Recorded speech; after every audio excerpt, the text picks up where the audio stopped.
తెలంగాణలో అతి భారీ వర్షాలు కురుస్తున్నాయి. నిన్నటి నుంచి ఎడతెరిపి లేకుండా వానలు పడుతున్నాయి. సిద్దిపేట జిల్లా హుస్నాబాద్, జనగామ జిల్లా చర్యాలలో క్లౌడ్ బర్స్ట్ అయింది. అక్కడి రోడ్లన్నీ నదులను తలపిస్తున్నాయి. లోతట్టు ప్రాంతాలు నీట మునిగాయి. తెల్లవారుజాము నుంచి పలు జిల్లాల్లోనూ వర్షాలు కురుస్తున్నాయి. నాగర్ కర్నూలు, వనపర్తి, గద్వాల, మహబూబ్ నగర్ జిల్లాల్లో ఎడతెరపి లేని వర్షం పడుతోంది. తెలంగాణలో మరో 2 రోజులు భారీ వర్షాలు పడతాయని వాతావరణ శాఖ తెలిపింది. దీంతో సీఎం రేవంత్ రెడ్డి అధికారులకు పలు కీలక సూచనలు చేశారు. అన్ని శాఖల అధికారులు సమన్వయంతో పనిచేసి ప్రజలకు ఎలాంటి ఇబ్బందులు లేకుండా చూడాలని సూచించారు.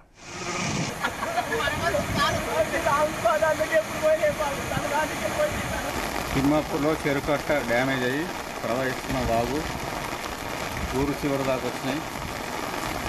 రైట్, ఇదే విషయానికి సంబంధించి మరింత సమాచారం మా కరెస్పాండెంట్ కరుణాకర్ అందిస్తారు. కరుణాకర్. శివ, బంగాళాఖాతంలో ఏర్పడిన ఉపరితల ఆవర్తన ప్రభావంతో తెలంగాణ రాష్ట్ర వ్యాప్తంగా విస్తారంగా వర్షాలు కురుస్తున్నాయి. పలు జిల్లాల్లో భారీ నుంచి అతి భారీ వర్షాలు కురుస్తున్నాయి. దీంతో లోతట్టు ప్రాంతాలన్నీ జలమయమయ్యాయి. కొన్ని చోట్ల ఇళ్లలోకి, లోతట్టు ప్రాంతాల్లోకి వర్షపు నీరు, తర్వాత వరద నీరు భారీగా వచ్చి చేరింది. దీంతో ప్రజలు కూడా, స్థానికులు కూడా తీవ్ర ఇబ్బందులు పడ్డారని చెప్పొచ్చు.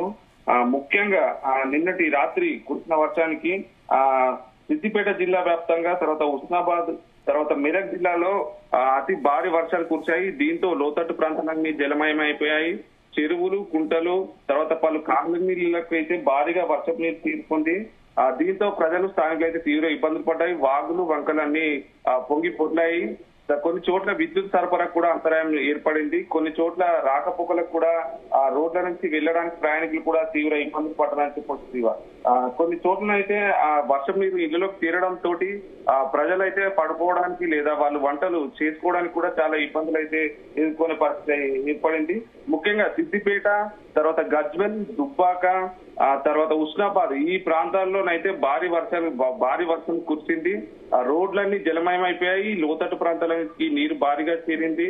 కాలువలు అయితే భారీగా పొర్లాయి. విద్యుత్ సరఫరాకు అయితే తీవ్ర అంతరాయం ఏర్పడింది. శివ, తర్వాత ముఖ్యంగా తెలంగాణ వ్యాప్తంగా చూసినట్టయితే వాతావరణ శాఖ అధికారులు అయితే హెచ్చరించారు. ఈ రోజు ఆసిఫాబాద్, మంచిర్యాల, సూర్యాపేట, మహబూబాద్, వరంగల్, హనుమకొండ, తర్వాత జనగామ, యాదాద్రి, భువనగిరి, రంగారెడ్డి, హైదరాబాద్, సిద్దిపేట జిల్లాలో నేడు కూడా భారీ నుంచి అతి భారీ వర్షాలు కురుస్తాయని కూడా వాతావరణ శాఖ అధికారులు హెచ్చరించారు. శివ, ఇక ఇప్పటికే రాష్ట్రంలో మిగతా జిల్లాలో కూడా చూసినట్లయితే మోస్తారు నుంచి అతి మోస్తారు నుంచి భారీ వర్షాలు కూడా కురుస్తాయని కూడా హెచ్చరించారు. శివ, ఒకసారి మనం రాష్ట్ర వ్యాప్తంగా చూసినట్లయితే రంగారెడ్డి జిల్లాలో 17.9 సెంటీమీటర్స్ వర్షపాతం అయితే నమోదైంది.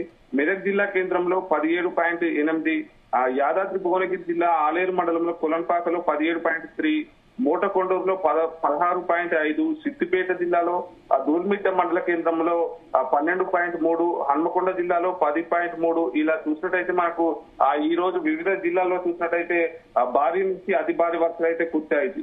శివ, ఉదయం 9 గంటల నుంచి మొదలైంది. నిన్నటి రోజున ఉదయం 9 గంటల నుంచి గత రాత్రి మధ్యరాత్రి వరకు ఎడతెరిపి లేకుండా వర్షం కురవడంతో పలు కాలనీలు, పలు రోడ్లన్నీ కూడా జలమయంగా మారిపోయాయి. ఇప్పటికే దీనికి సంబంధించి అధికారులు కూడా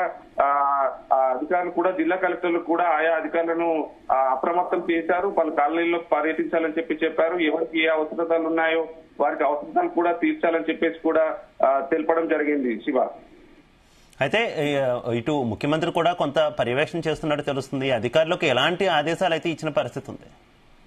భారీ వర్ష సూచన నేపథ్యంలో రాష్ట్ర వ్యాప్తంగా అన్ని శాఖల అధికారులు, తర్వాత సిబ్బంది కూడా అప్రమత్తంగా ఉండాలని చెప్పేసి ముఖ్యమంత్రి రేవంత్ రెడ్డి ఇప్పటికీ ఆదేశించారు.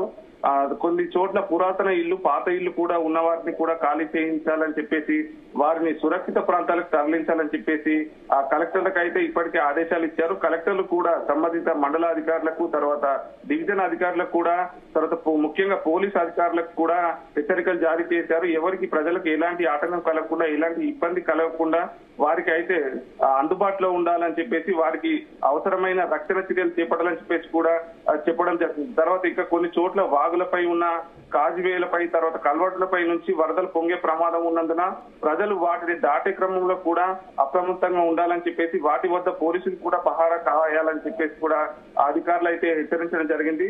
కొన్ని చోట్ల చెరువులకు, కుంటలకు గండు పడకుండా నీటిపారుదల శాఖ అధికారులు కూడా ముందు జాగ్రత్తలు తీసుకోవాలని చెప్పేసి కూడా ముఖ్యమంత్రి రేవంత్ రెడ్డి అధికారులకు ఆదేశించారు. ఈ క్రమంలోనే దీనికి అనుగుణంగా అధికారులందరూ కూడా మండలాల వారిగా గ్రామాల వారిగా చేరుకున్నారు. కింది స్థాయి నుంచి పై స్థాయి వరకు కూడా అందరూ అధికారులందరూ అప్రమత్తంగా ఉన్నారు. ప్రజలకు సేవలు అందించే విధంగా ఇప్పటికే తర్వాత జిహెచ్ఎంసీ పరిధిలో ఎస్డీఆర్ఎఫ్, అగ్నిమాపక సిబ్బంది, ట్రాఫిక్ పోలీస్ సిబ్బంది కూడా అందరూ కూడా సమన్వయం చేసుకుంటూ ప్రజలకు అందుబాటులో ఉంటూ సేవలు అందించడానికి అయితే సిద్ధంగా ఉన్నారు. Shiva, okay, thank you.